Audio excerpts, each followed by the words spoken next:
In front of me is Samsung Galaxy A72, and let me show you how to check total screen time in this device.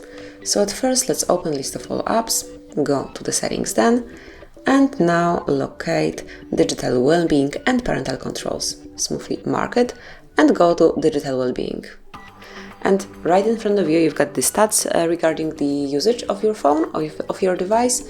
If you would like to enter some further details and also the stats for each day, right here you can go back in time and just tap on it again. And here you've got detailed stats, also with notifications. And this is it, that would be all. So you can enter usage dashboard here in your Samsung Galaxy A72, detect time spent on your device. Thank you for watching. Please subscribe our channel and leave the thumbs up.